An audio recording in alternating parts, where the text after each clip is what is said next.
Gemuruh tepuk tangan, sorak-sorai penonton, kilau lampu panggung yang membutakan. Pernahkah kau bayangkan, ada harga yang harus dibayar mahal di balik semua kemilau itu?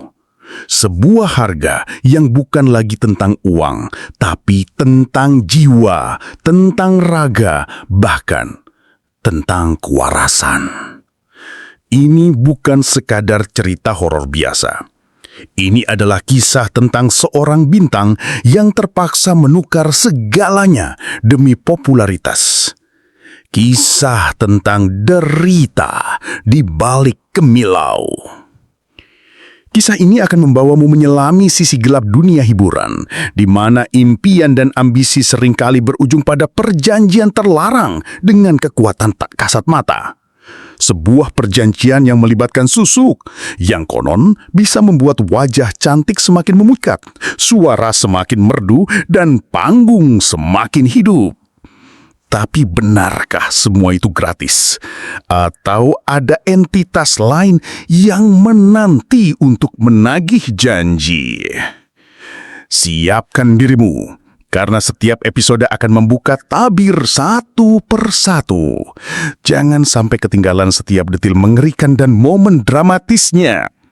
Jadi, sebelum kita mulai petualangan menyeramkan ini, pastikan kamu sudah subscribe channel Hilang Suara, nyalakan lonceng notifikasinya, berikan like video ini, dan tinggalkan komentar di bawah. Bagikan juga ke teman-temanmu, agar mereka tidak sendirian saat rasa takut ini menyerang. Baiklah, mari kita mulai. Perkenalkan, ini adalah Rani, seorang gadis desa sederhana dengan senyum secerah mentari pagi dan suara seindah alunan seruling. Dia tumbuh besar di kaki gunung, jauh dari hiruk-pikuk kota, namun dengan mimpi sebesar langit, menjadi penyanyi dangdut terkenal. Bersama Rani, ada Bulastri, ibunya yang sangat menyayanginya, seorang penjahit rumahan yang selalu mendukung setiap langkah putrinya. Dan ada juga Bima, sahabat kecil Rani yang selalu setia menemani, menjadi pendengar setia setiap impian Rani, dan mungkin diam-diam menyimpan rasa lebih daripada sekedar teman. Rani percaya, dengan bakat dan kerja keras, mimpinya akan tercapai. Tapi dunia hiburan tak selalu seindah bayangannya. Tekanan, persaingan, dan godaan seringkali datang dalam bentuk yang tak terduga. Dan bagi Rani, godaan itu datang dalam wujud sebuah tawaran yang mengubah segalanya. Sebuah janji kemilau yang akan menyeretnya ke dalam derita yang tak terbayangkan. Apakah Rani akan meraih mimpinya, atau dia akan terjerat dalam kutukan yang tak bisa lagi lepaskan? Mari kita saksikan awal dari perjalanan mengerikan ini bersama kakak cantik bersuara merdu kita. Petualangan mengerikan itu berawal dari sebuah mimpi. Mimpi Rani yang terlalu besar untuk digapai hanya dengan bakat semata. Setiap nada yang keluar dari bibirnya adalah wujud dari harapannya. Tiap lirik yang dilantunkan adalah cerminan dari semangatnya. Rani tahu impiannya menjadi penyanyi dangdut terkenal bukan perkara mudah. Dia bukan berasal dari keluarga berada, dan koneksi di dunia hiburan adalah barang mewah yang tak terjangkau. Namun semangatnya tak pernah padam. Setiap hari dia berlatih tanpa lelah, seolah ambung besar sudah menunggu dia di depan mata. Dia sering tampil di acara-acara kecil desa, pesta pernikahan, atau hajatan khitanan. Suaranya yang merdu dan penampilannya yang lugu selalu berhasil memukau warga. Tepuk tangan dan pujian adalah bahan bakar bagi mimpinya. Ibu Lastri, sang penjahit sederhana, selalu ada di barisan terdepan, tersenyum bangga melihat putri semata wayangnya bersinar di panggung kecil itu. Bima, sahabat sekaligus belahan hatinya, tak pernah absen mendampingi. Dia adalah telinga setia yang selalu mendengarkan setiap curahan hati Rani, pundak yang siap jadi sandaran, dan mata yang melihat potensi luar biasa dalam diri Rani. Bahkan ketika Rani sendiri ragu, Bima tahu ada sesuatu yang istimewa dari gadis itu. Namun, dia juga merasakan firasat aneh, seolah ada bayangan hitam yang mulai mengintai di balik gelemar mimpi Rani. Rani tahu panggung desa tak akan cukup membawanya ke Jakarta, ke panggung-panggung megah impiannya. Dia membutuhkan sesuatu yang lebih, sesuatu yang bisa memberinya jalan pintas menuju puncak. Dan di tengah kegelisahan itu, sebuah ide gila mulai berbisik di benaknya. Bisikan yang akan mengubah segalanya. Bisikan tentang sebuah kekuatan yang katanya bisa melipat gandakan pesona, meluluhkan hati penonton, dan membuka gerbang kesuksesan dalam sekejap mata. Sebuah kekuatan yang selama ini hanya ia dengar dalam dongeng menakutkan tentang susu. Rani menatap pantulan dirinya di cermin. Matanya berkedip, dipenuhi ragu dan keinginan. Dia memegang dadanya. Apakah ia sanggup? Susu, sesuatu yang selalu diidentikan dengan dunia gaib, dengan perjanjian mengerikan. Dia sering mendengar cerita dari para tetangga, bisikan-bisikan tentang penyanyi yang tiba-tiba tenar lalu berakhir tragis. Tapi mimpi itu, panggung besar itu, Jakarta. Rani, kamu kenapa, Nak? Kok melamun? Suara lembut Bu Lastri memecah lamunannya. Rani berbalik cepat, menyembunyikan kegelisahan. Tidak apa-apa, Bu. Cuma mikirin gimana caranya bisa ke Jakarta. Jawabnya pelan, senyum dipaksakan. Bu Lastri mendekat, mengusap rambut putrinya. Rezeki itu ada yang ngatur, Nduk. Yang penting kamu usaha dan berdoa. Usaha? Rani sudah berusaha mati-matian. Setiap malam setelah semua orang terlelap, dia akan keluar rumah. Bukan untuk berpacaran, tapi untuk menyanyi di bawah rembulan. Berharap suaranya bisa menembus langit dan didengar oleh siapapun yang bisa membawanya pergi dari desa ini. Suatu malam, setelah berlatih hingga suaranya serak, Rani duduk di teras. Bulan bersinar penuh, angin berembus pelan, membawa aroma melati yang kental. Tiba-tiba, dia mendengar suara seruling dari arah hutan di belakang rumah. Bukan seruling biasa, nadanya meliuk, memikat, seolah memanggil. Rani biasanya takut pada kegelapan hutan, tapi malam itu rasa penasaran lebih kuat dari ketakutan. Dia berjalan perlahan mengikuti alunan suara itu. Semakin dalam ia melangkah, semakin dingin udara yang ia rasakan. Pohon-pohon menjulang tinggi, bayangannya menari-nari di bawah cahaya bulan. Suara seruling semakin dekat, kini bercampur dengan bisikan-bisikan halus, seolah ada yang memanggil namanya. Rani, Rani. Tiba-tiba alunan seruling berhenti. Sunyi. Hanya ada suara jangkrik dan detak jantung Rani yang berpacu kencang. Dek, dek, dek. Di depannya, di bawah pohon beringin tua yang menjulang tinggi, samar-samar terlihat sesosok wanita tua duduk bersimpuh. Wajahnya keriput, matanya cekung, namun senyumnya, senyum yang aneh, seperti senyum yang tahu segalanya. Rani, suara wanita tua itu serak, namun entah mengapa terdengar begitu menenangkan, seperti nenek-nenek tua yang ia kenal. Kau mencari jalan menuju impianmu, Nak? Rani terdiam, kakinya seolah terpaku. Bagaimana wanita ini tahu? Wanita tua itu tertawa pelan. Kek. Aku tahu apa yang kau inginkan. Kemilau panggung, sorak-sorai, kemewahan, semua bisa kau dapat karena... Ranit menelan ludah. Bagaimana caranya?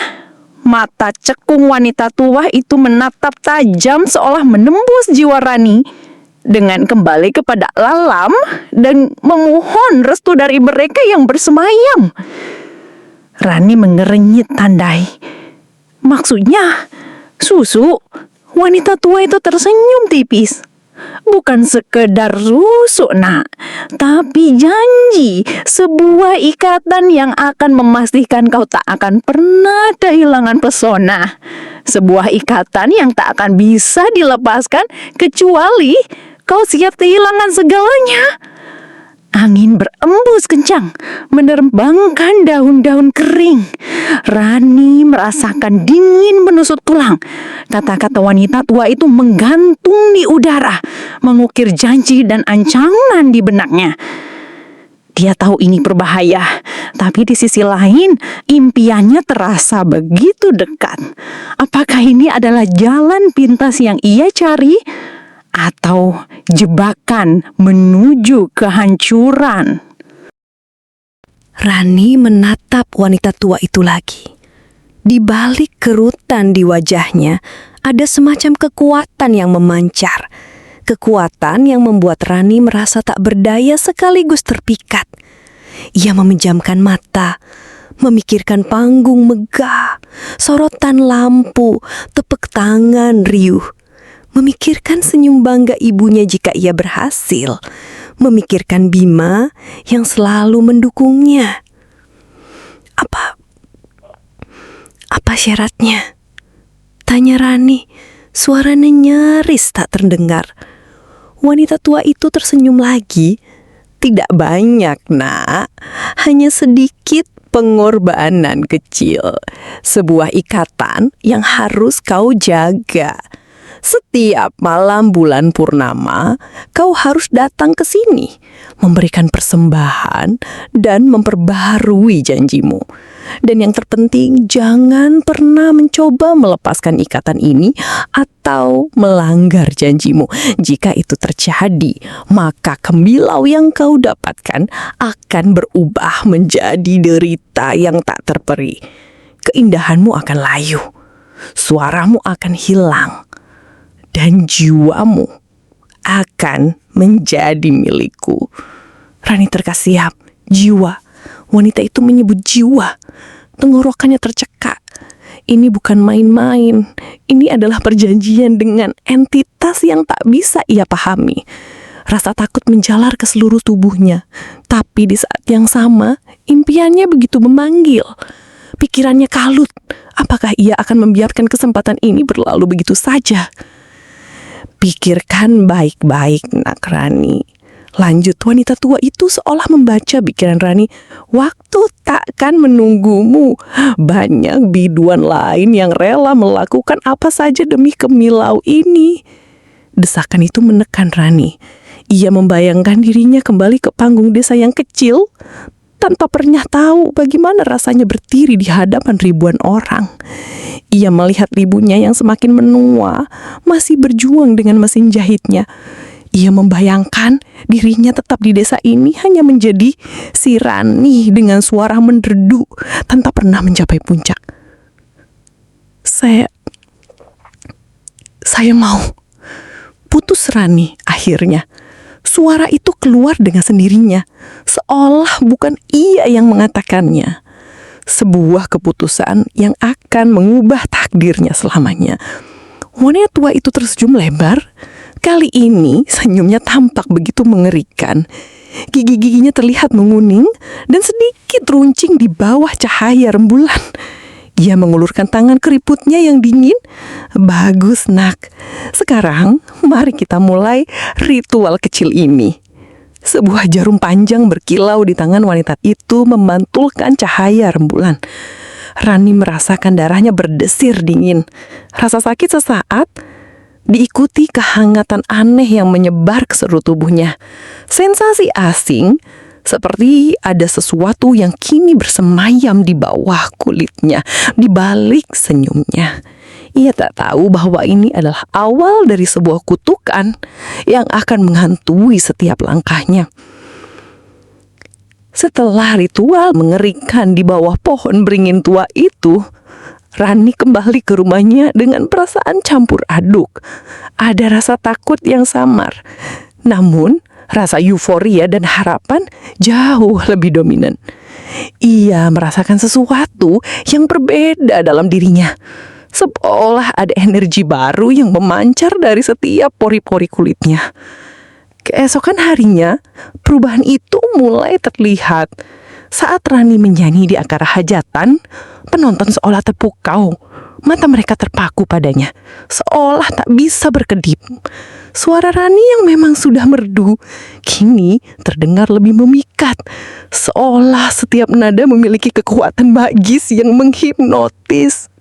Tepuk tangan riuh bergema lebih kencang dari biasanya. Bahkan, beberapa orang yang sengaja mendekat ke panggung ingin melihat Rani lebih dekat. Bu Lastri yang selalu menyaksikan penampilannya merasakan ada yang aneh. Bukan karena suara Rani buruk, justru sebaliknya, terlalu sempurna. Ada gilo yang tak biasa di mata putrinya, senyum yang terlalu membukau. Ia ingin bertanya, tapi melihat senyum bahagia di wajah Rani, Bu Lastri memilih diam. Ia hanya bisa mengelus dada, berharap semua baik-baik saja.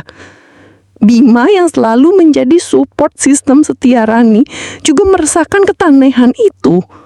Ia melihat cara mata Rani berbinar, cara senyumnya mengembang, dan betapa cepat popularitas Rani meroket di desa. Dari panggung hajatan kecil, Rani mulai mendapat tawaran manggung di kota kecamatan, bahkan di kota kabupaten. Padahal ia tidak pernah menyebarkan portofolio atau mengikuti audisi apapun. Semuanya datang begitu saja, seperti ditarik oleh magnet tak kasat mata. Suatu malam, Bima memberanikan diri. "Ran, kamu kok beda sekarang?" Maksudnya, iya, aura kamu jadi kuat banget. Semua orang kayaknya terhipnotis kalau kamu nyari. Rani hanya tersenyum misterius. "Mungkin ini takdir, Bim. Impianku akhirnya mulai terwujud."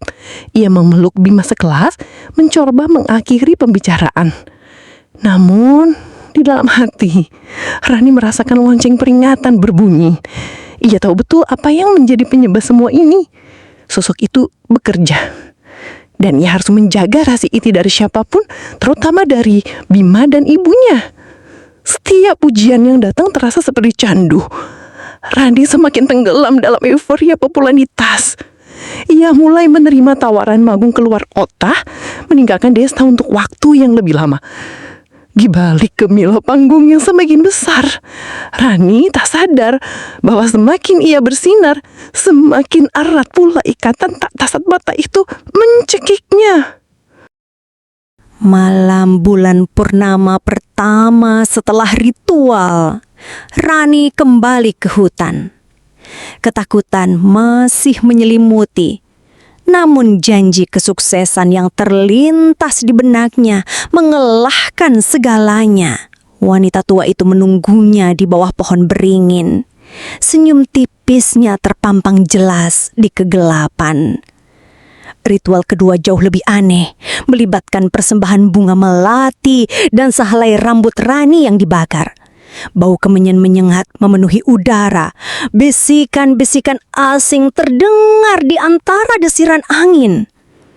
Setelah ritual itu, popularitas Rani melonjak drastis. Ia bukan hanya terkenal di kabupaten, tapi mulai dikenal di ibu kota. Tawaran demi tawaran datang tak henti dari stasiun TV hingga label rekaman besar. Wajah Rani terbampang di mana-mana, di poster, koran, dan layar kaca. Ia pindah ke Jakarta, tinggal di sebuah apartemen mewah, jauh dari desa dan kehidupan sederhananya dulu. Bu Lastri dan Bima hanya bisa menyaksikan dari jauhan, bangga sekaligus khawatir melihat perubahan drastis dalam diri Rani. Namun di balik gemerlap itu ada sesuatu yang mulai bergejolak. Rani mulai sering merasa kelelahan bahkan setelah berjam-jam tidur. Tubuhnya terasa berat, dan terkadang ia merasakan denyutan aneh di bawah kulit wajahnya. Setiap kali ia menatap cermin, ia melihat pantulan dirinya yang memukau, memancarkan pesona yang luar biasa. Namun di beberapa momen, sekilas ia melihat ada kerutan samar yang terbentuk di sudut matanya atau kilatan aneh di matanya yang seolah bukan miliknya. Suatu malam, setelah tampil di sebuah acara besar, Rani kembali ke apartemennya. Kelelahan melanda, namun pikirannya tak bisa istirahat. Ia berdiri di depan cermin besar di kamar mandinya. Memandang wajahnya yang terpantul, Rani mencoba mencari celah di balik pesona itu. Ia memicingkan mata, mendekatkan wajahnya ke cermin. Tiba-tiba, bayangan di cermin itu bergerak. Senyum di bibir Rani melebar tak wajar. Matanya memancarkan kilat merah mengerikan. Jantung Rani berdebar kencang. Ia mundur terhuyung. Itu hanya pantulan kan? Hanya imajinasinya? Ia mengucak mata, lalu menatap lagi. Pantulan itu kini kembali normal. Senyumnya lembut, matanya jernih. Rani menghela napas panjang, mencoba menenangkan diri. Mungkin ia terlalu lelah dan terlalu banyak memikirkan hal aneh. Tapi rasa dingin tiba-tiba menjalar di belakang lehernya. Ia merasa seperti ada seseorang yang berdiri tepat di belakangnya. Rani berbalik cepat. Kosong, hanya dinding topan mandi yang dingin. Ia kembali menatap cermin. Di pantulan itu, tepat di belakang Rani, samar-samar terlihat sebuah siluet hitam berbentuk wanita tua berdiri. Wanita tua dengan senyum mengerikan. Kali ini, siluet itu tidak hanya senyum, tapi juga melambaikan tangan seolah memanggil Rani untuk datang. Keringat dingin membanjiri tubuh Rani. Ia melangkah mundur dari cermin, nafasnya terengah-engah, jantungnya berbaju kencang memukul-mukul rosok seolah ingin lepas. Ia memejamkan mata erat-erat, berharap semua itu hanyalah mimpi buruk, efek samping dari kelelahan yang menumpuk. Saat ia membuka mata, cermin itu kembali normal, hanya memantulkan wajahnya sendiri yang pucat pasi. Tapi rasa takut itu tak hilang. Justru mengendap di dalam dadanya, dingin dan pekat. Hari-hari Rani setelah kejadian itu terasa berbeda. Panggung dan lampu sorot yang dulu menjadi mimpinya kini terasa seperti sangkar emas. Setiap kali tampil, ia merasa ada mata tak kasat mata yang mengawasi dari balik keramaian. Suara tepuk tangan penonton yang gemeruh, alih-alih memberikan semangat, justru terdengar seperti bisikan-bisikan aneh yang saling bersahutan. Kadang di selah-selah musik, ia mendengar alunan seruling yang sama persis dengan seruling yang membawanya ke pohon beringin di derasa. Hanya Rani yang bisa mendengarnya, yang lain seolah tak menyadari apapun. Manajernya, seorang pria paruh badan bernama Pak Jaya, mulai memperhatikan keanehan pada Rani. Rani yang dulunya ceria dan bersemangat, kini sering melamun, mudah terkejut, dan sesekali terlihat berbicara sendiri. Ia pernah mendapati Rani menatap kosong ke suatu ruangan dengan pandangan ketakutan, seolah melihat sesuatu yang tak terlihat. "Rani, kamu baik-baik saja?" tanya Pak Jaya satu siang ketika Rani tiba-tiba menjatuhkan mikrofonnya di tengah sesi latihan. Rani tergagap. Maaf Pak Jaya, saya cuman sedikit tidak enak badan." Pak Jaya menatapnya curiga. "Kamu yakin? Akhir-akhir ini kamu terlihat sangat lelah dan sedikit aneh." Rani mematahkan senyum, mencoba menepis kecurigaan. Saya baik-baik saja, Pak. Mungkin saya butuh istirahat lebih banyak. Malamnya, Rani sedang bersiap untuk tidur di apartemennya yang sunyi. Tiba-tiba, ia mendengar suara nyanyian. Bukan lagu dangdut, melainkan sebuah melodi kuno yang mendayu-dayu, seolah berasal dari masa lalu yang kelam. Suara itu terdengar sangat dekat, seolah di ambang pintu kamarnya. Ia menahan nafas, bulu kuduknya berdiri. Itu bukan suara dari luar gedung, melainkan suara yang muncul dari dalam apartemennya sendiri. Ia bangkit berlahan dari tempat tidur. Jantungnya berdegup kencang, memukul-mukul rusuk seolah ingin lepas. Ia memejamkan mata erat-erat, berharap semua itu hanyalah mimpi buruk, efek samping dari kelelahan yang menumpuk. Saat ia membuka mata, cermin itu kembali normal, hanya memantulkan wajahnya sendiri yang pucat pasih. Tapi rasa takut itu tak hilang. Justru mengenap di dalam dadanya, dingin dan pekat. Ikatan itu kini menuntut kehadirannya di sisiku, di setiap sudut kemilauan yang kau raih. Tetesan cairan hitam pekat di karpet apartemennya menjadi bukti nyata bahwa semua yang Rani alami bukanlah halusinasi. Ketakutan itu berakar dalam, menusuk hingga ke ulu hati. Ia tahu wanita tua itu ada di sana, mengawasinya, menagih janji yang dulu pernah ia ucapkan. Rani mencoba mengabaikannya. Ia memaksakan diri untuk terus berlatih, terus tampil, seolah tidak ada yang terjadi. Tapi bayangan wanita tua itu kini muncul lebih sering di pantulan jendela, di keramaian penonton, bahkan di balik pintu kamarnya. Kadang ia merasakan sentuhan dingin di bahunya atau embusan napas basi di telinganya. Konsentrasinya buyar, suaranya sering serak, dan senyumnya terlihat semakin kaku. Pak Jaya, manajernya, semakin khawatir. Rani sering terlihat kelelahan ekstrim. Wajahnya pucat dan lingkaran hitam di bawah matanya semakin pekat. Beberapa kali Rani pingsan di belakang panggung, namun setelah siuman, ia selalu bersikeras baik-baik saja. Gosip mulai beredar di kenangan kru dan sesama artis.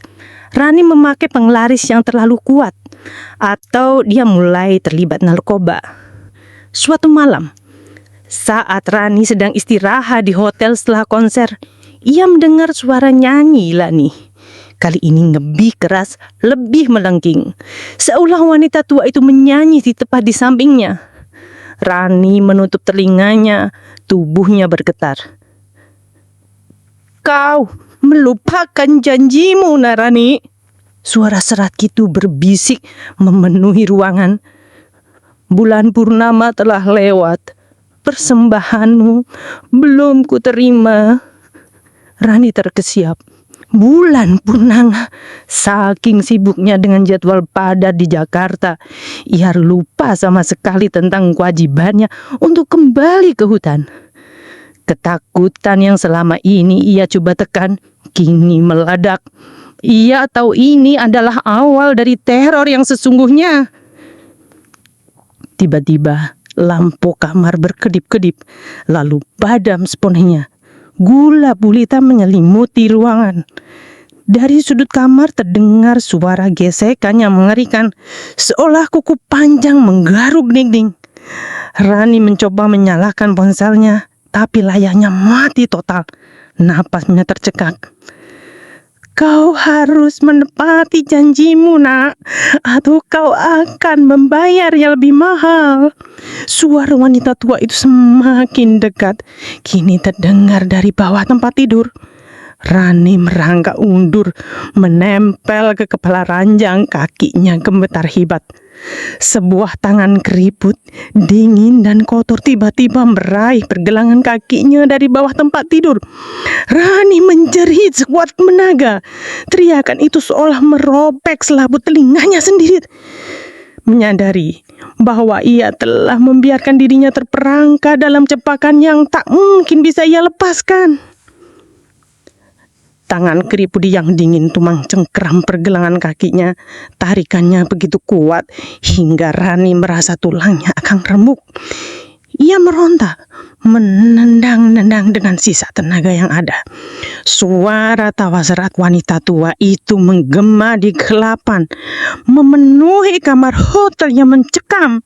Sekuat tenaga, Rani menarik kakinya dan cengkeraman itu akhirnya terlepas. Ia melompat dari tempat tidur, tubuhnya gemetar hebat dan merangkak panik mencari serkan ampun di dinding. Jemarinya menantu Ningning yang dingin mencari-cari. Tiba-tiba lampu menyala. Rani memejamkan mata sejenak, terkejut dengan cahaya yang terang.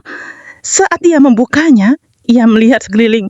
Kamar itu kosong, tidak ada siapa-siapa, tidak ada tetesan cairan hitam, tidak ada tanda tangan keriput itu. Ia terduduk lemah di lantai, napasnya tersengal. Apakah ini hanya mimpi? Atau ia sudah gila? Namun teror itu tak berhenti sampai di situ. Setiap kali Rani tampil di panggung, kejadian aneh mulai menimpannya. Saat ia menyanyikan nada tinggi, kadang suaranya tiba-tiba surak seperti tercekak, membuat penonton bertanya-tanya. Mikrofon sering mati mendadak saat ia memegang, atau sorot lampu tiba-tiba jatuh menimpannya, nyaris mengenai kepala. Pak Jaya mengira itu hanya masalah teknis. Tapi Rani tahu ini ulah wanita tua itu sebuah peringatan. Di belakang panggungnya sering merasa ada bayangan hitam melintas cepat di sudut matanya. Bau melati dan kemenyan yang dulu hanya tercium saat ritual di hutan, kini sering menguat di kelilingnya. Bahkan di keramaian konser, ia mulai sulit tidur. Setiap malam, bisikan-bisikan dan alunan seluling memenuhi apartemennya, mengikis kewarasannya. Suatu hari, saat dia sedang make up sebelum konser besar, Rani menatap Kermin. Wajahnya terlihat letih, namun pulasan make up tebal mampu menyembunyikan sekian besar lingkaran hitam di matanya. Ia melihat wajah cantik yang dipuja banyak orang, wajah yang diciptakan oleh perjanjiannya dengan kegelapan. Tiba-tiba, mata pandulan dirinya di Kermin berkedip. Bukan berkedip biasa, melainkan berkedip sangat lambat. Dan saat kelopak mata terbuka, mata itu berubah menjadi merah menyala. Senyum di bibir pantunya Rani melebar tak wajar, menampilkan jir-jir gunji gigi runci yang mengerikan. Rani menjerit tertahan menjatuhkan kuat makeup. Ia menggosok matanya. Saat itu membuka mata, pantulan itu kembali normal. Hanya dirinya pucat dan ketatakan. Keringat dingin mengucur di pipinya. Ini bukan lagi sekedar bayangan. Wanita itu sudah mengambil alih kendali atas dirinya. Di tengah konser malam itu, saat Rani sedang menyanyikan lagu andalannya, ia merasakan sensasi aneh. Mulutnya bergerak, suaranya keluar, tapi lirik yang dia nyanyikan bukanlah lirik lagunya. Itu adalah lirik sebuah kidung kuno, kidung yang pernah ia dengar dari wanita tua itu di hutan. Penonton mulai berbisik, bingung. Beberapa pakdu di panggung saling padang, cemas. Rani mencoba berhenti, tapi ia tak bisa. Tubuhnya seolah digerakkan oleh kekuatan lain. Ia terus menyanyi dengan mata kosong, menyanyikan kidung misterius itu di tengah panggung megah. Ia seperti boneka yang menari di atas benang tak terlihat, benang yang ditarik oleh entitas kejalaman yang kini bersemayam di dalam dirinya. Rani tak bisa berhenti. Kidung kuno itu terus meluncur dari bibirnya. Nadanya semakin melengking, mengisi keisi hall konser dengan aura aneh yang tak dimengerti penonton. Beberapa orang mulai terlihat tidak nyaman, sementara yang lain menatap dengan tatapan kosong seolah terhipnotis. Pak Jaya dan kru di belakang panggung berusaha mendekat, namun seolah ada dinding tak kasat mata yang menghalangi mereka. Mereka melihat Rani berdiri di panggung, cantik, mempesona, namun di matanya tak ada kehidupan. Setelah kidung itu selesai, Rani tiba-tiba ambruk. Panggung seketika hening. Kepanikan pecah. Pak Jaya bergegas naik ke panggung, dibantu oleh beberapa kru dan membawa Rani ke belakang panggung. Wajah Rani pucat pasi, tubuhnya dingin, dan ia tak sadarkan diri. Dokter segera dipanggil namun tidak menemukan masalah kesehatan serius. Hanya kelelahan ekstrim, kata dokter. Namun di matanya terlihat kebingungan. Ketika Rani sadar, ia berada di kamar hotelnya. Kepalanya pening, tenggorokannya sakit. Ia mencoba mengingat apa yang terjadi. Namun ingatannya kabur. Yang ia ingat hanyalah bisikan-bisikan dan rasa tak berdaya saat kidung itu keluar dari mulutnya sendiri. Ia tahu ada sesuatu yang salah, sangat salah. Ia meraih ponselnya, mencari kontak Bima. Sudah lama sekali ia tak menghubungi sahabatnya itu. Rasa rindu dan rasa bersalah bercampur aduk. Ia butuh seseorang yang bisa ia percaya. Seseorang yang bisa mengerti kegilaan yang ia alami. Halo Bim, suara Rani serak. Rani, astaga Ran, kamu kenapa? Aku lihat di berita, kamu pingsan di panggung. Dan tadi malam, apa yang kamu nyanyikan? Suara Bima terdengar sangat khawatir, penuh panikan. Rani terdiam. Bagaimana ia harus menjelaskan?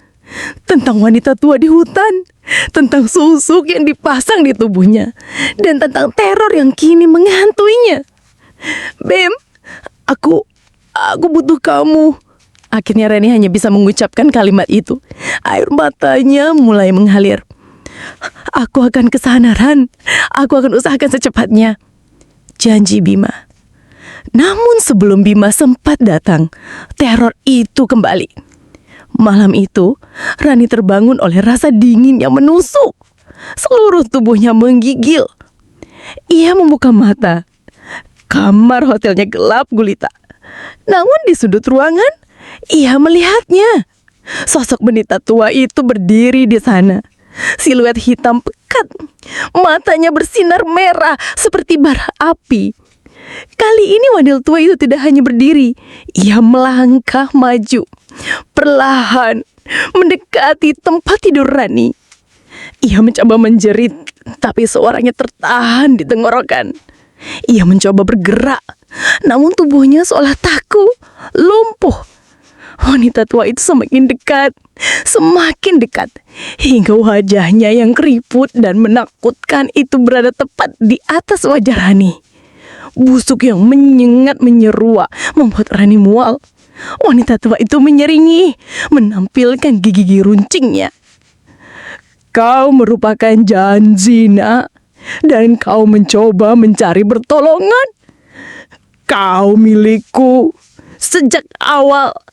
Kau takkan bisa lari dariku.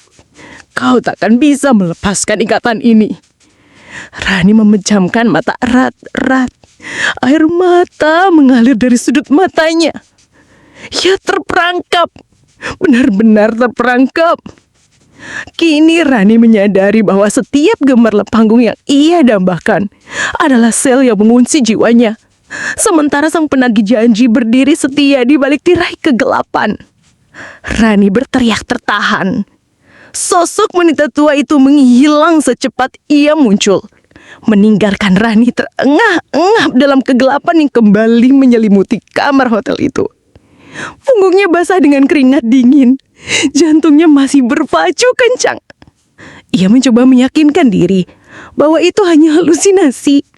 Namun bau busuk dan dinginnya sentuhan tadi terasa terlalu nyata untuk diabaikan. Rani tak bisa tidur malam itu. Setiap bunyi, setiap bayangan membuatnya terlonjak. Pikirannya terus berputar, mencari tahu cara keluar dari mimpi buruk ini. Ia ingat kata-kata wanita tua itu.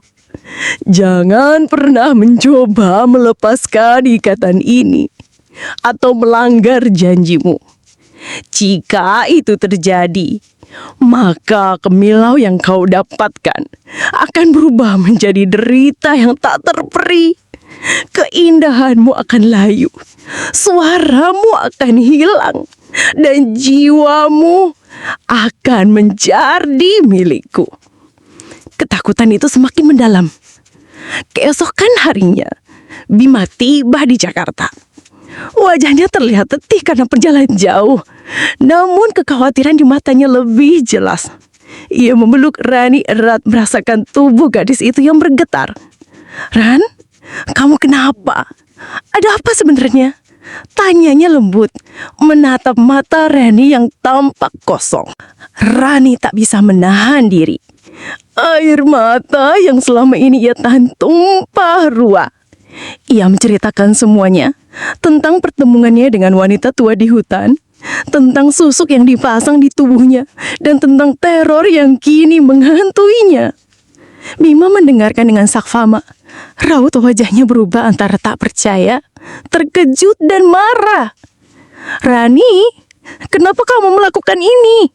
Suara Bima meninggi, penuh kekecewaan. Aku hanya ingin mimpiku terwujud, Bim." Isak Rani merasa bersalah. "Baiklah, sekarang yang terpenting adalah bagaimana kita keluar dari sini. Kita harus mencari tahu siapa wanita tua itu dan bagaimana cara melepaskan kudukan ini." Mereka berdua mulai mencari informasi. Bima menghubungi kerabatnya di desa, mencari tahu tentang legenda atau cerita rakyat mengenai pohon beringin tua di dekat hutan, dan praktik pesugihan. Rani sendiri mencari informasi melalui internet, membaca forum-forum mistis dan cerita-cerita serupa. Hingga suatu malam, Bima menemukan artikel lama dari koran lokal yang sudah usang. Artikel itu menceritakan kisah tragis seorang biduan lokal di era 70-an bernama Marni yang tiba-tiba terkenal dan menghilang secara misterius. Namun yang membuat Bima terkejut adalah deskripsi wajah Marni di artikel itu. Ia menunjukkan artikel itu pada Rani. "Ran, lihat ini," kata Bima. Tangannya gemetar. Wajahnya mirip sekali dengan wanita itu. Gambar usang di koran itu memang menunjukkan seorang wanita dengan wajah yang menakutkan, senyum yang sama dinginnya, dan tatapan mata yang kosong. Di bawah foto itu ada kutipan singkat. "Marni dikabarkan menghilang setelah konon katanya mencoba melanggar perjanjian gelap dengan entitas tak kasat mata demi kemewahan panggung." Desas-desusnya mengatakan ia tidak pernah benar-benar pergi, melainkan terjebak di antara dua alam, menjadi penjangka perjanjian itu sendiri. Rani merasa darahnya membeku. Jadi, wanita tua itu Marni. Ini bukan hanya tentang susuk, ini tentang jiwa yang terjebak. Dan kini, ia adalah korban selanjutnya dari ungkaran iblis yang telah menjebak Marni puluhan tahun lalu. Kenyataan itu menghantam Rani bagai palu godam. Marni, biduan yang lenyap di usia mudanya, kini adalah entitas yang mengikat dan menerornya. Rasa takut yang selama ini hanya mengendap, kini memuncak menjadi teror yang mencekik. Ia bukan hanya berurusan dengan susuk, melainkan dengan jiwa yang gentayangan, marah, dan haus akan penerus. "Marni, dia yang pasang susuk itu di kamu?" tanya Bima, suaranya tercekat. Ia menatap Rani dengan tatapan ngeri, seolah melihat bayangan wanita tua itu di mata Rani. Rani mengangguk pelan, tubuhnya bergetar. Aku tidak tahu kalau dia Marni. Dia hanya wanita tua di hutan." Air mata mengalir deras. Dia bilang dia akan membantuku meraih impian. Tapi ini neraka, Bim. Bima memeluk Rani erat, mencoba menenangkan. "Kita harus mencari cara melepaskan ini, Ran. Kita harus." mereka mulai mencari tahu lebih dalam tentang Marni. Mereka mengunjungi perpustakaan, berbicara dengan sejarawan lokal yang tertarik pada legenda daerah, bahkan mendatangi paranormal yang dianggap memiliki pengetahuan tentang susuk dan pesugihan kuno. Setiap informasi yang mereka dapatkan hanya menambah kengirian. Marni adalah seorang biduan yang sangat terkenal di masanya, haus akan popularitas dan melakukan perjanjian serupa dengan entitas yang lebih kuat dari dirinya. Namun ia melanggar janji dengan mencoba melepaskan susuknya sendiri, membuatnya terjebak sebagai penjaga ritual itu, mengikat jiwa-jiwa baru yang bernasib sama.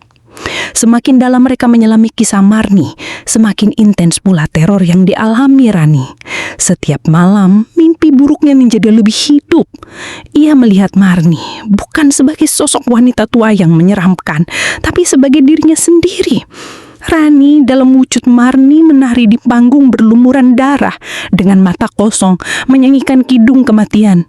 Lalu adegan itu berubah. Marni yang kini berwujud wanita tua menusukkan jarum-jarum susuk ke tubuh Rani yang meronta tak berdaya. Rani terbangun dengan jeritan, tubuhnya berkeringat dingin, dan kadang ia menemukan goresan-goresan samar di tubuhnya, seolah mimpi itu benar-benar terjadi. Suatu sore, saat Rani dan Bima sedang mencari referensi di sebuah perpustakaan tua, Rani merasakan aura dingin yang sangat kuat. Bulu kuduknya berdiri. Ia menoleh perlahan ke arah rak buku paling ujung, tempat kumpulan buku-buku sejarah dan mitologi disimpan. Di sana, di antara selah buku-buku kuno itu, ia melihat sepasang mata merah menyala menatapnya. Mata itu berkedip perlahan, lalu menghilang. Rani menunjuk dengan jari gemetar. "Bim, di sana, Bim." Bima menoleh tapi tidak melihat apa-apa. "Di mana, Ran?" Tadi ada Marni," bisik Rani. Suaranya bergemetar. Ia merasa kepalanya berputar. Dunia di sekelilingnya berdenyut. Tiba-tiba, sebuah buku tebal jatuh dari rak tepat di kakinya. Buku itu terbuka pada halaman yang menampilkan sebuah ilustrasi kuno. Ilustrasi itu menggambarkan seorang wanita dengan wajah mengerikan, jarum-jarum menancap di tubuhnya, dan di sekelilingnya ada sosok-sosok bayangan yang menari. Di bawah ilustrasi itu tertulis dalam aksara kuno yang berlumuran darah, "Barang siapa yang terikat takkan dapat bebas kecuali dengan pengorbanan yang lebih besar." Rani menatap ilustrasi itu dengan ngeri. Ia merasa ada tangan tak terlihat yang mencekik lehernya. Napasnya tersengal. Ini bukan hanya cerita. Ini adalah petunjuk. Ini adalah peringatan terakhir sebelum semua yang ia miliki benar-benar diambil darinya satu persatu.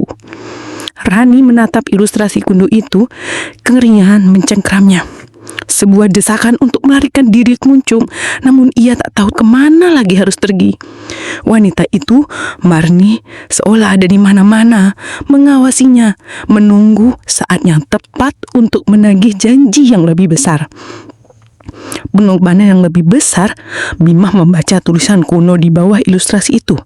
Apa maksudnya? Apa yang harus kita korbankan? Rani hanya bisa menggeleng. Otaknya buntu. Rasa takut telah melumpuhkan logikanya. Mereka meninggalkan perpustakaan dengan perasaan yang lebih berat, membawa serta buku kuno itu sebagai satu-satunya petunjuk. Malam itu, di apartemen, Rani tidak bisa tidur. Setiap suara membuat bulu kuduknya berdiri. Ia memeluk buku itu erat, berharap ada jawaban di dalamnya. Pukul 2 dini hari, Rani mendengar suara langkah kaki.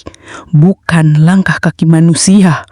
Suara itu menyeret, pelan, namun jelas terdengar di lantai apartemen yang dingin. Kresek, kresek, seperti langkah kaki yang diseret menuju kamarnya. Jantung Rani berdeuk kencang. Ia mencoba membangunkan Bima yang tertidur pulas di sofa ruang tamu, tapi suaranya tercekat. Pintu kamarnya berderit pelan, terbuka dengan sendirinya. Gelap, hanya cahaya jembulan yang masuk dari jendela membentuk bayangan mengerikan. Sosok hitam itu muncul di ambang pintu. tinggi, kurus, dengan rambut panjang terurai dan bau melati busuk yang menusuk hidung. Ia tahu itu Marni. Kali ini sosok itu terlihat lebih jelas, lebih solid. Matanya merah menyala di kegelapan. Rani menarik napas dalam, mencoba berteriak tapi tak ada suara yang keluar. Tubuhnya terasa beku. Sosok Marni melangkah masuk. Pelan, setiap langkahnya diiringi suara seretan yang mengerikan.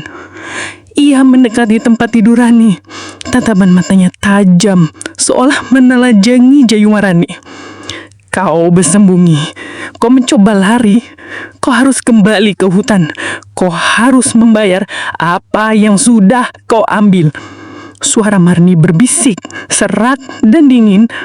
Marni mengangkat tangannya yang kurus, jari-jarinya panjang dan kuku-kukunya hitam.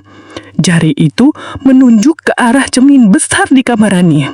Tiba-tiba, cermin itu retak dari tengah, memanjang seolah ada tata liat yang memecahnya dari dalam. Dari retakan itu muncul bayangan wajah Rani, tapi bukan wajah Rani yang cantik. Wajah itu keriput, tua, dengan mata cekung dan senyum yang mengerikan. Persis seperti wajah Marni. Rani mempekek, menutup mulutnya dengan tangan. Dia melihat mantulnya dirinya berubah, membusuk, menjadi tua dan mengerikan. Itu bukan lagi bayangannya, itu adalah bayangan masa depannya jika dia tak segera bebas. Marni tertawa, tawa serak yang menusuk dulang. Ini harga yang harus kau bayar, nak. Kecantikanmu, suaramu, jiwamu akan menjadi milikku. Rani merasakan sensasi terbakar di bawah kulit wajahnya. Ia meraih pipinya, merasakan kulitnya mengenjang dan berubah. Marni Sabikri yang berdiri di tempatnya begini mengulurkan tangannya, mencoba meraih Rani. Rani menutup mata, takut dan berteriak sekuat tenaga. Teriakan itu memecah kesunyian malam, bahkan berhasil membangunkan Bima yang terlelap. Namun, yang Rani tak sadari, teriakan itu juga memanggil sesuatu yang lain. Sesuatu yang bahkan Marni sendiri tak sangka akan muncul. Sebuah kehadiran yang sudah lama terlupakan, namun tak pernah benar-benar pergi dari rumah itu. Teriakan Rani yang menusuk telinga membuat Bima terlonjak dari tidurnya. Ia segera berlari ke kamar Rani. Jantungnya berdebar kencang. Pintu kamar yang terbuka sedikit memperlihatkan bayangan Rani yang meringkuk di tempat tidur. Sementara di depannya, samar-samar terlihat siluet hitam menjulang. Bima menerobos masuk. "Rani, ada apa?" Saat Bima masuk, sosok Marni segera menghilang, melebur ke dalam kegelapan. Namun bau melati busuk masih menyengat di udara dan dingin yang menusuk tulang masih terasa. Rani menunjuk ke cermin yang retak, wajahnya pucat pasi. "Marni, dia mau mengambilku, Bim. Dia mengubah wajahku." Bima menatap cermin itu lalu ke wajah Rani. Tidak ada perubahan yang terlihat secara fisik, namun kengerian di mata Rani begitu nyata. Ia memeluk Rani erat, mencoba menenangkan. "Tenang, Ran. Aku di sini. Kamu aman." Namun ia tahu Rani tidak aman. Mereka berdua dalam bahaya. Keesokan paginya, Bima mencoba membawa Rani keluar dari apartemen itu, jauh dari aura gelap yang menyelimuti. Namun saat mereka membuka pintu, aroma melati busuk langsung menyergap. Di lantai, tergeletak seekor burung gagak hitam, sudah mati, dengan mata melotot. Sebuah peringatan yang jelas, mereka tidak bisa lari. Rani semakin terpuruk. Ia tidak mau makan, tidak mau berbicara, hanya ketakutan yang mengisi setiap detik hidupnya. Pak Jaya mencoba menghubunginya berulang kali, marah karena Rani membatalkan jadwal konser secara mendadak. Namun Bima tidak peduli. Prioritasnya sekarang adalah menyelamatkan Rani. Malam itu, saat Bima sedang membaca buku kuno tentang ritual pesugihan, ia mendengar Rani menangis di kamar mandi. Suaranya pilu, penuh keputusasaan. Bima segera mendatangi Rani. Pintu kamar mandi tidak terkunci. Saat Bima membukanya, ia terpaku. Rani berdiri di depan cermin, menatap pantulan dirinya. Namun pantulan itu bukan wajah Rani. Itu adalah wajah Bulastri, ibunya. Wajah Bulastri tampak pucat, matanya kosong dengan ekspresi sedih yang mendalam. Rambutnya berantakan dan ia terlihat sangat kurus, seolah tak terurus. Dari bibir pantulan wajah Bulastri keluar suara yang sama persis dengan suara ibunya. "Pulanglah, Nak. Pulanglah. Ibu merindukanmu." Suara itu terdengar sangat memilukan. Bima merasakan seluruh tubuhnya merinding. Rani melihatnya, menunjuk ke cermin dengan tangan gemetar. "Bim, ibu memanggilku." Tiba-tiba, wajah Bulastri di cermin berubah. Senyumnya melebar tidak wajar, matanya memerah, suaranya berubah serak, dingin, persis suara Marni. "Pulanglah, Nak, ke pangkuanku, ke kegelapan abadi." Bima berteriak, menarik Rani mundur dari cermin. Mereka berdua terhuyung mundur, menabrak dinding. Cermin itu retak lagi, kali ini dari atas ke bawah, seolah ada tangan yang mencakar dari dalam. Suara tawa Marni yang menyeramkan menggema dari cermin yang retak itu. Rani terisak-isak, Ibu dalam bahaya, Bim. Marni mengincarnya juga." Rani menyadari teror ini tidak hanya menyerang dirinya.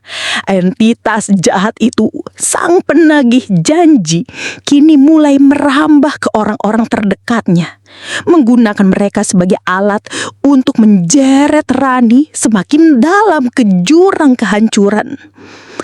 Ketakutan akan keselamatan ibunya mencambuk Rani. Ia tak bisa lagi tinggal diam dan membiarkan Marni terus mengintai. Bersama Bima, Rani memutuskan untuk kembali ke desa, ke akar masalah ini, ke hutan tempat semua kengerian ini bermula. Perjalanan pulang terasa berbeda.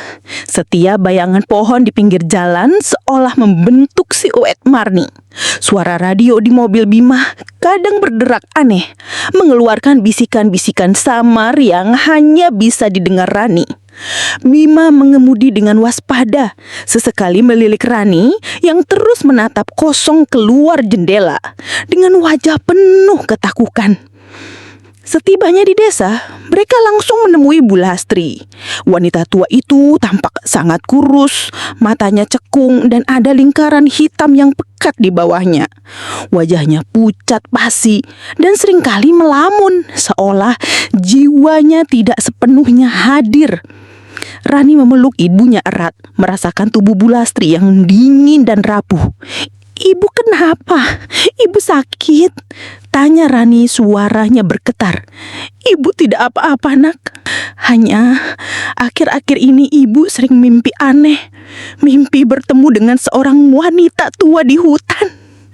Jantung Rani melejot. Marni sudah datang menemui ibunya. Ketakutannya berubah menjadi amarah.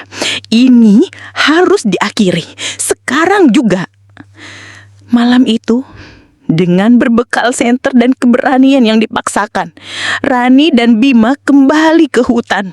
Udara terasa lebih dingin dari biasanya, dan suara-suara binatang malang terdengar lebih menyeramkan. Pohon-pohon menjulang tinggi, bayangannya menari-nari seperti tangan-tangan raksasa yang siap meraih mereka. Mereka mencari pohon beringin utuat yang menjadi lokasi ritual pertama Rani. Semakin dalam mereka melangkah, semakin pekat aura mistis yang menyelimuti. Bau melati dan kemenyan semakin menusuk hidung, dan suara perulin yang dulu memikuk menarning kini terdengar melengking, memanggil-manggil. Mereka akhirnya menemukan pohon beringin itu. Lebih besar, lebih tua, dan lebih angker dari itu yang Rani ingat. Akar-akarnya menjulur seperti urat raksasa, dan di selabatannya terlihat bayangan hitam yang bergerak-gerak. Tiba-tiba, suara tawa Marni yang serak menggema dari segala arah. Bukan hanya satu suara, melainkan banyak suara saling bersahutan mengelilingi mereka. Rani dan Bima saling berpegangan tangan. Tubuh mereka gemetar. Dari balik pohon muncul sosok Marni. Kali ini dia tidak sendiri. Di belakangnya muncul bayangan-bayangan hitam lainnya, samar tapi terlihat jelas, menyerupai wanita-wanita dengan pakaian kuno yang menari-nari tanpa suara. Mereka adalah korban-korban Marni sebelumnya, jiwa-jiwa yang terjebak dan kini menjadi anteknya. "Kau kembali, Nak Rani," suara Marni berbisik, namun kini terdengar lebih kuat dan mendominasi. "Kau melanggar janji. Kau membawa penyusup ke wilayahku. Sekarang kau harus membayar harga yang lebih mahal." Marni mengangkat tangannya. Tiba-tiba tanah di sekitar mereka bergetar. Akar-akar pohon beringin mencuat dari tanah, bergerak seperti tentakel, mencoba meraih Rani dan Bima. Suara jeritan tertahan terdengar dari dalam pohon. Rani melihat kilatan merah di mata Marni, dan ia tahu malam itu di bawah rembulan, di jantung kegelapan hutan, adalah pertarungan terakhir demi jiwa dan keluarganya. Akar-akar pohon beringin yang menyerupai tentakel raksasa mencuat dari tanah, bergerak cepat mencoba menjerat Rani dan Bima. Suara tawa Marni dan bisikan para jiwa terjebak semakin melengking, menciptakan simfoni teror yang memekakkan telinga. Bima menarik Rani menjauh, menghindari jepitan akar-akar itu. Ia ingat perkataan wanita tua di perpustakaan. Pengorbanan yang lebih besar. Dapu apa? Mereka tak punya apa-apa lagi untuk dikorbankan. Hanya nyawa mereka. "Apa yang harus kita lakukan, Bim?" teriak Rani. Suaranya tercekat oleh ketakutan dan keputusasaan. Ia melihat wajah-wajah para jiwa terjebak itu. Wajah-wajah yang dulu cantik, kini keriput, penuh derita. Mata mereka kosong. Ia tak ingin berakhir seperti mereka. Marni melayang mendekat. Wajahnya yang keriput kini terlihat lebih jelas di bawah cahaya bulan. Matanya memancarkan amarah yang membara. "Kau mencoba melarikan diri dari takdirmu, Nak Rani? Kau mencoba memutuskan ikatan yang telah terjalin.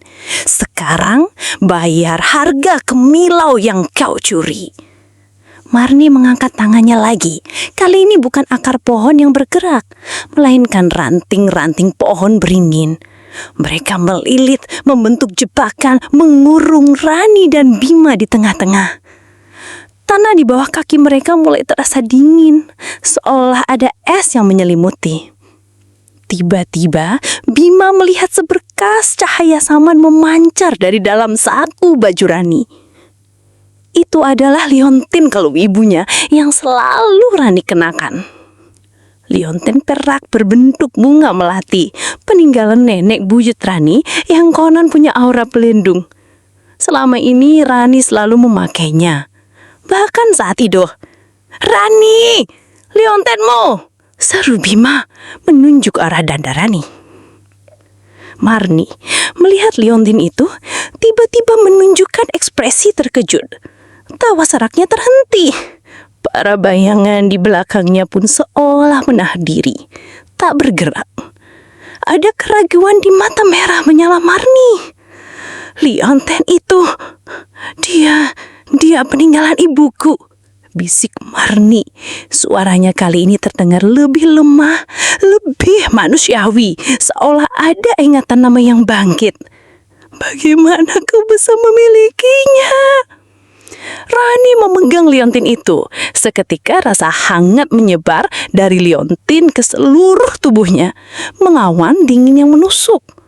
Ia ingat cerita ibunya tentang liontin itu, benda warisan keluarga yang konon bisa melindungi dari mara bahaya.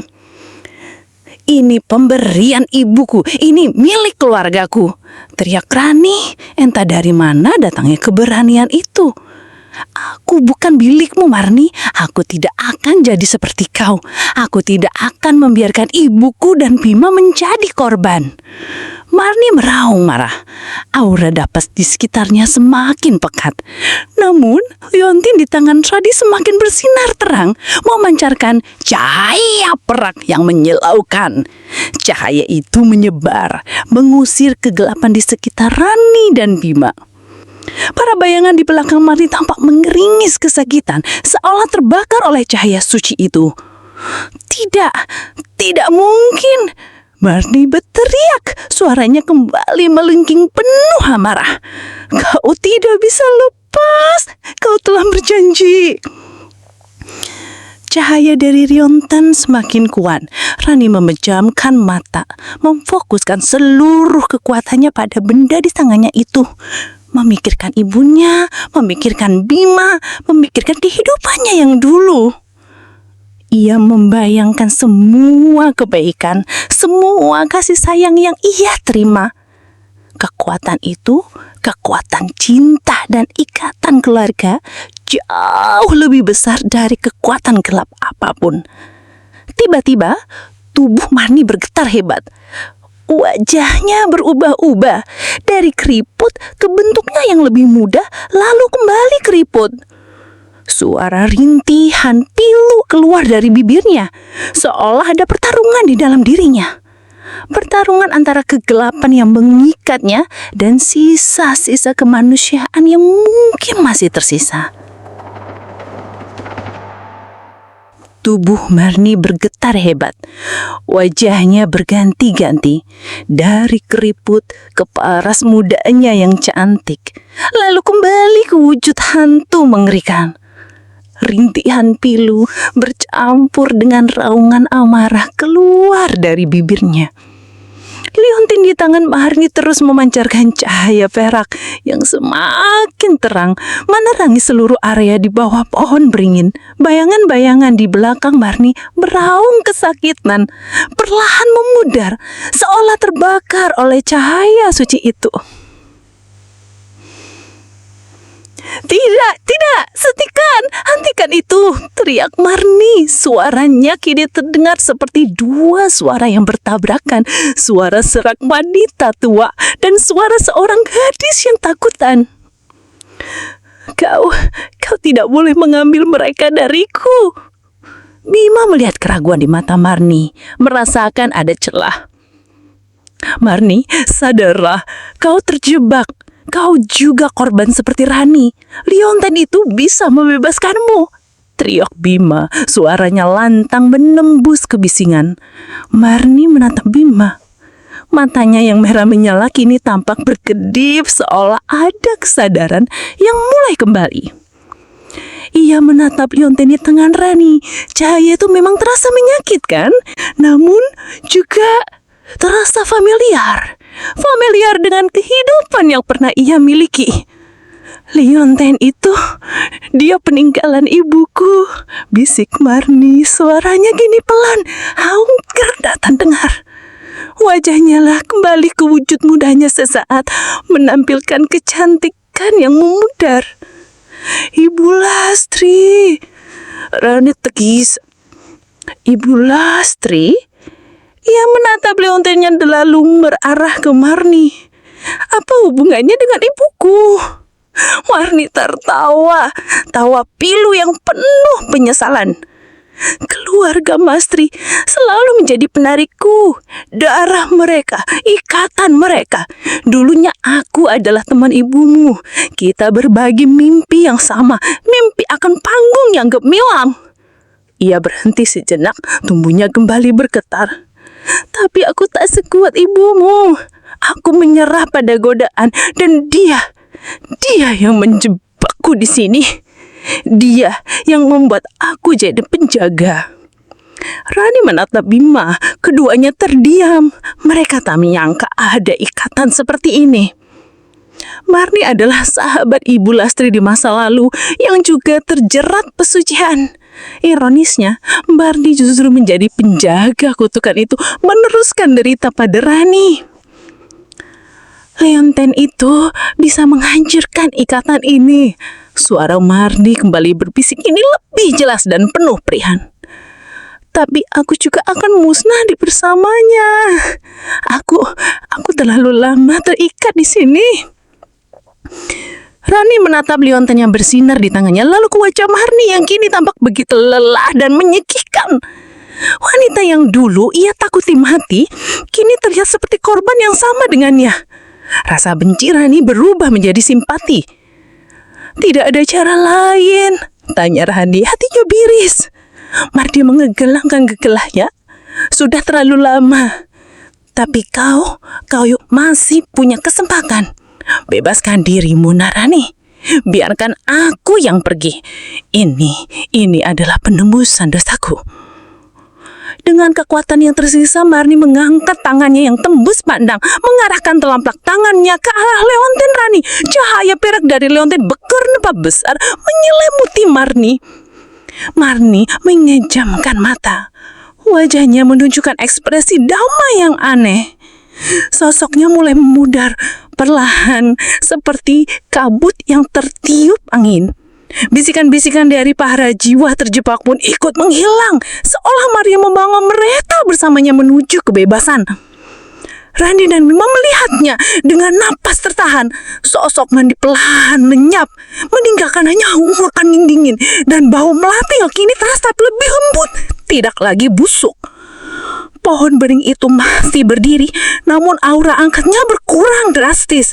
Ikatan itu telah terputus, namun harga dari kebebasan ini adalah hilangnya sebuah jiwa yang tersiksa demi memberikan Rani kesempatan kedua. Rani dan Bima berdiri terpaku di bawah pohon beringin yang kini terasa lebih tenang. Keringat dingin masih membasahi mereka, tetapi rasa lega yang luar biasa membanjiri hati. Marni telah pergi, membawa serta kutukan dan para jiwa yang terjebak. Hutan itu kini sunyi, hanya menyisakan desiran angin yang membawa aroma tanah basah. Mereka kembali ke rumah Rani dalam diam, kelelahan fisik dan emosional menguras tenaga. Bu Lastri sudah terlelap, wajahnya tampak lebih tenang dari sebelumnya, seolah beban berat telah terangkat dari pundaknya. Rani menatap ibunya, rasa haru dan penyesalan bercampur aduk. Ia hampir kehilangan segalanya demi Kemilau yang menipu. Keesokan paginya, Rani bangun dengan perasaan ringan yang sudah lama ia rasakan. Tidak ada lagi bisikan-bisikan, tidak ada lagi bayangan di cermin, tidak ada lagi rasa sakit di bawah kulitnya. Ia menatap pantulan dirinya. Wajahnya memang masih cantik, namun kini kecantikan itu terasa lebih alami tanpa aura memikat yang menyeramkan. Ia merasa menjadi dirinya sendiri lagi. Namun, harga dari kebebasan itu tidak hanya pada Marni. Saat Rani mencoba bernyanyi, suaranya terasa berbeda. Tidak lagi merdu memukau seperti dulu. Suaranya serak, nadanya sering meleset, dan ia kesulitan mencapai nada tinggi yang dulu begitu mudah. Sosok itu memang telah menghilang, dan bersamanya pesona suara yang diciptakan itu pun ikut lenyap. Rani tahu, ia tidak akan pernah bisa menjadi penyanyi dangdut yang dulu. Mimpi tentang panggung besar di Jakarta, sorotan lampu, dan tepuk tangan ribuan penonton kini telah pudar. Bima mendengarkan Rani bernyanyi, hatinya pilu. Ia tahu betapa besar impian Rani, tapi ia juga tahu ini adalah konsekuensi dari pilihan yang diambil Rani. Ia memeluk Rani, mencoba menguatkan. Tidak apa-apa Ran, suaramu mungkin berubah, tapi kamu tetap Rani yang aku kenal. Yang penting kamu selamat. Rani mengangguk, air mata menetes. Ia sedih, tentu saja, impiannya hancur. Namun rasa syukur karena telah terbebas dari jerat Hanumarni jauh lebih besar.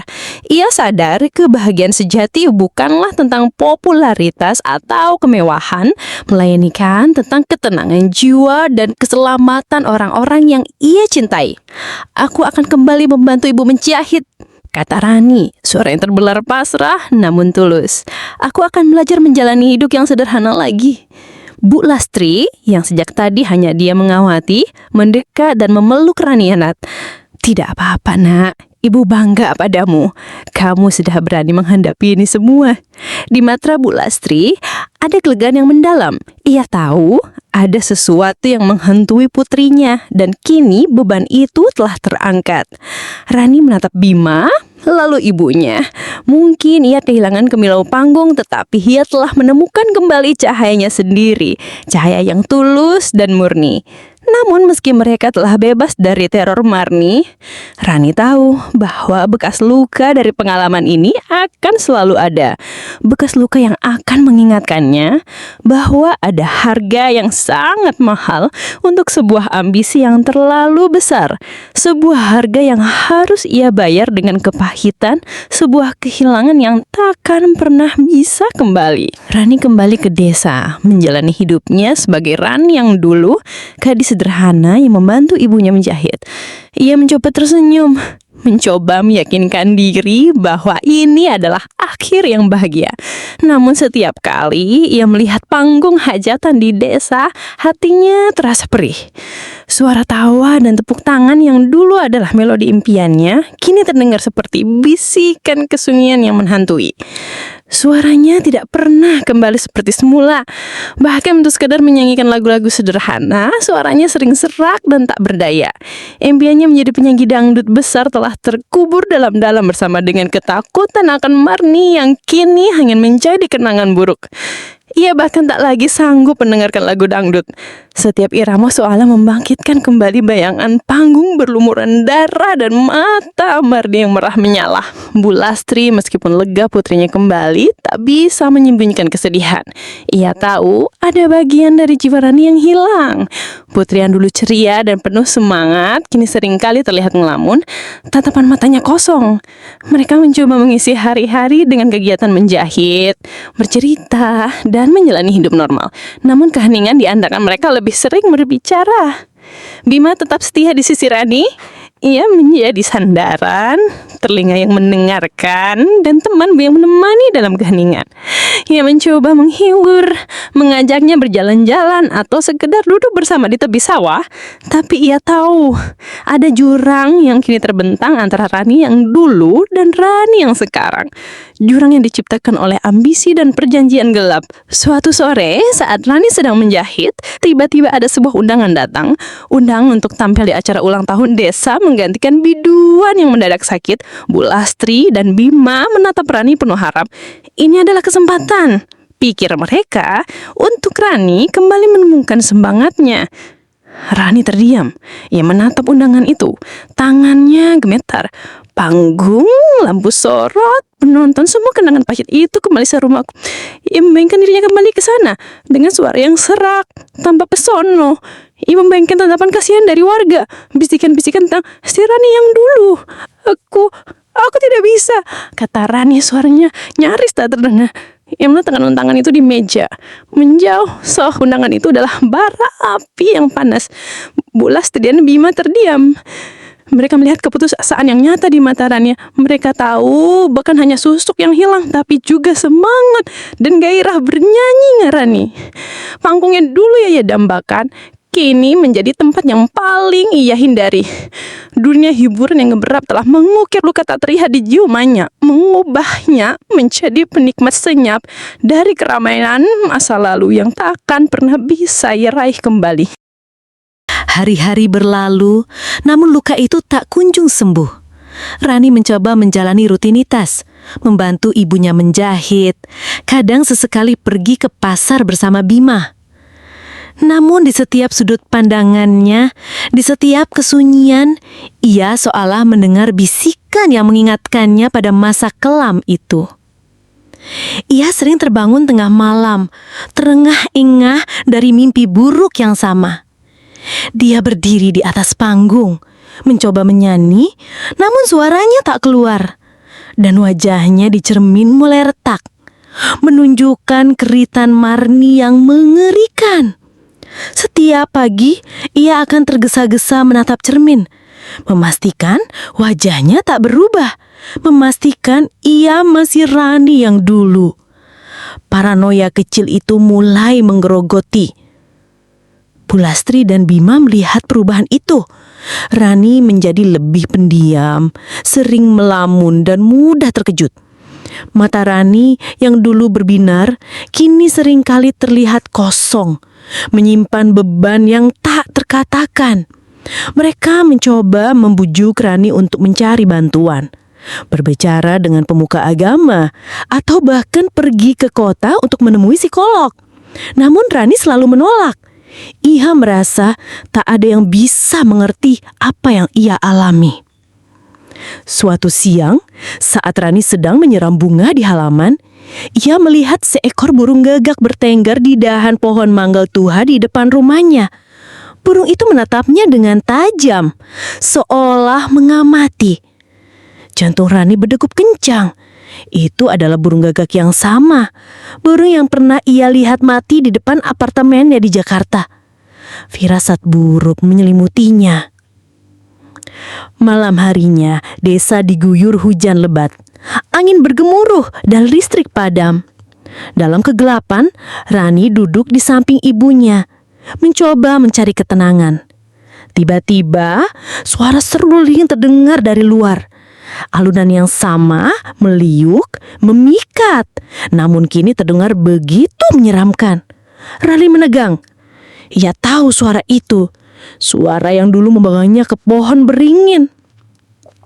"Rani, kamu dengar itu?" tanya Bulastri, wajahnya pucat pasi. Ibunya juga bisa mendengarnya. Rani hanya bisa mengangguk, tubuhnya gemetar. Suara sululing itu semakin mendekat, seolah bergerak menuju rumah mereka. Lalu disusul suara bisikan, kali ini lebih jelas dan lebih banyak, seperti paduan suara arwah yang memanggil. "Rani, kami milikmu, kau harus kembali." Rani memeluk ibunya erat. Ia merasa hawa dingin menyelimuti ruangan, meskipun jendela dan pintu tertutup rapat. Dari celah-celah papan dinding, ia melihat mata-mata merah menyala mengintip. Banyak sekali. Itu bukan hanya Marni, itu adalah para jiwa terjebak yang dulu ikut memudar bersamanya. Mereka kembali. Sebuah bayangan melintas di ambang pintu, sangat cepat, lalu menghilang. Rani memekik, menunjuk arah pintu. "Mereka datang, Bu! Mereka datang menjemputku!" Bima yang selama ini mencoba tegar, kini ikut merasakan ketakutan yang mendalam. Ia melihat teror yang nyata di mata Rani, dan ia tahu pengalaman di hutan itu tidak benar-benar berakhir. Bekas tusuk itu mungkin telah lenyap, namun jejak ketukan itu telah meresap ke dalam jiwanya, menunggu saat yang tepat untuk menagih janji terakhir yang tak terucap. Mata-mata merah menyala mengintip dari setiap celah, dan suara seluring melengking di antara gemuruh hujan. Rani yang meluk ibunya erat, merasakan dingin yang menusuk tulang, menembus pakaian mereka. Bima berdiri di depan mereka, mencoba melindungi, namun ia tahu ada batas bagi kekuatannya seorang manusia.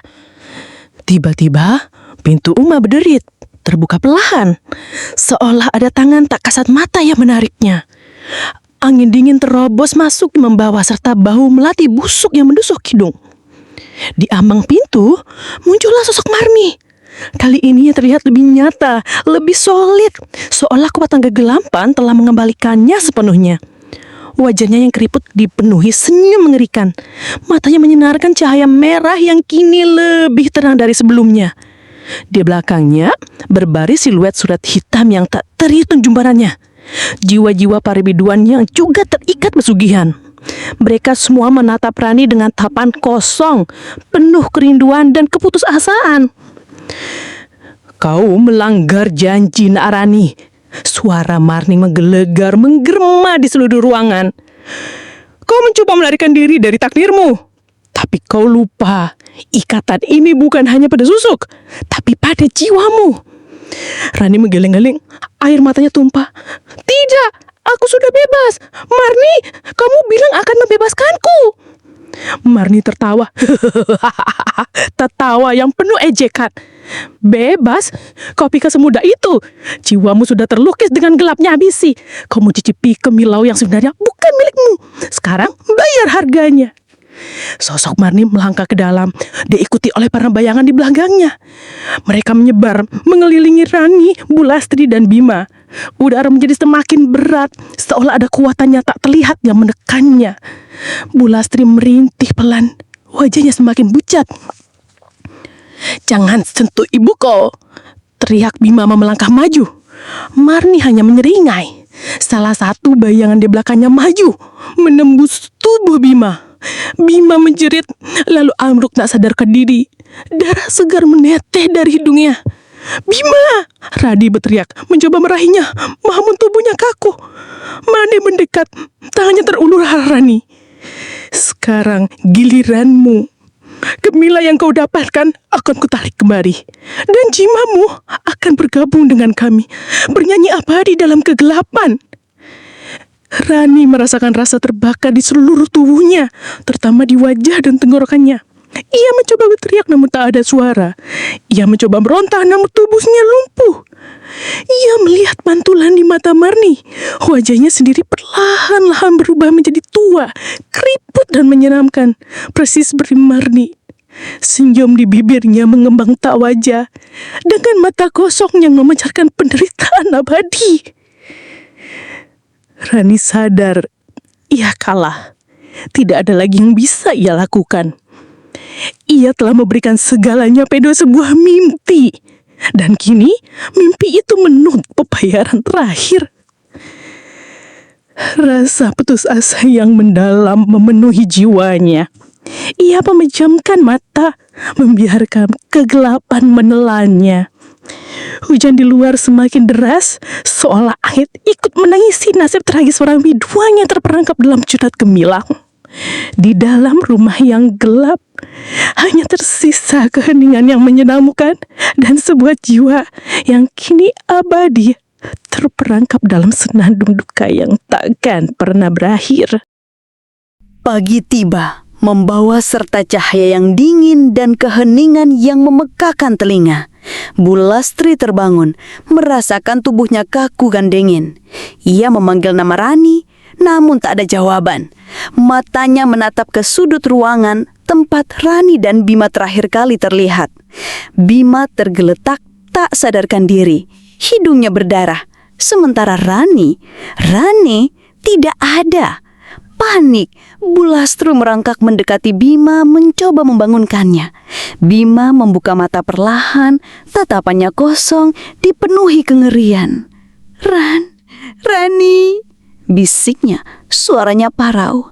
Ia mencoba bangkit, namun tubuhnya terasa sangat lemah. Bulastri dan Bima mencari Rani ke setiap sudut rumah, memanggil namanya berulang kali. Namun, tak ada tanda-tanda Rani. Hanya ada jejak lumpur basah yang mengarah ke pintu belakang, dan dari sana, jejak itu lenyap di tengah derasnya hujan. Mereka tahu Rani telah pergi. Bukan pergi untuk meraih impian, melainkan pergi untuk memenuhi janji abadi yang tak terhindarkan. Sejak hari itu, rumah Rani diselimuti duka yang mendalam. Bulastri tak lagi bisa menjahit. Tangannya bergetar setiap kali memegang kain.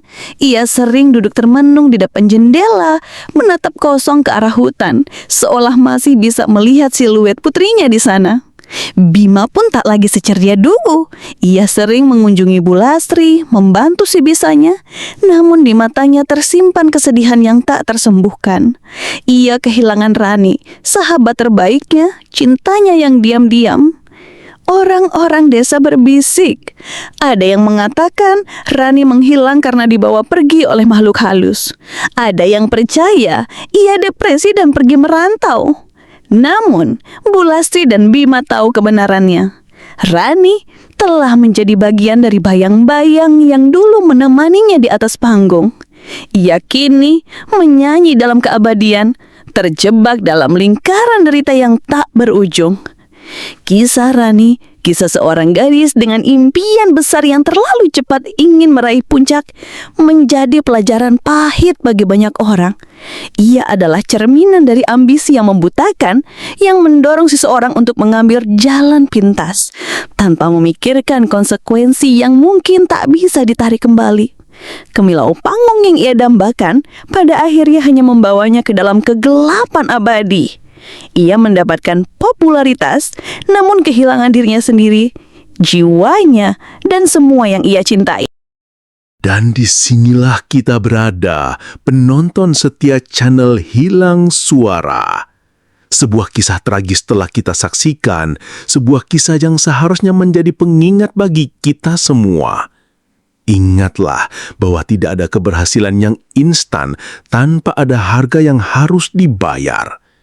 Terkadang harga itu terlalu mahal, melebihi apa yang bisa kita bayangkan.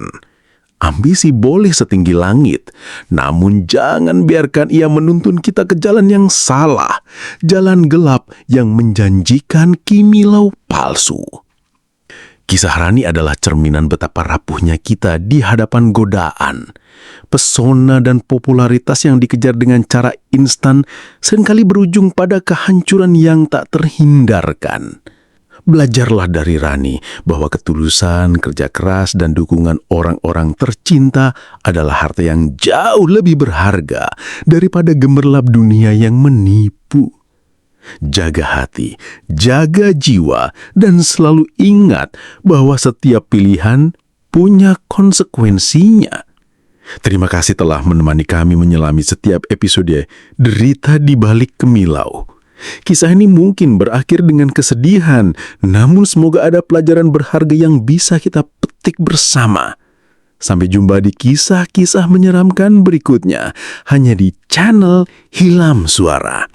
Pastikan kalian selalu subscribe, like, tinggalkan komentar, dan nyalakan notifikasi agar tidak ketinggalan cerita horor kami selanjutnya. Karena siapa tahu di antara kita ada kisah lain yang menunggu untuk diceritakan dan mungkin saja Anda adalah saksi mata berikutnya.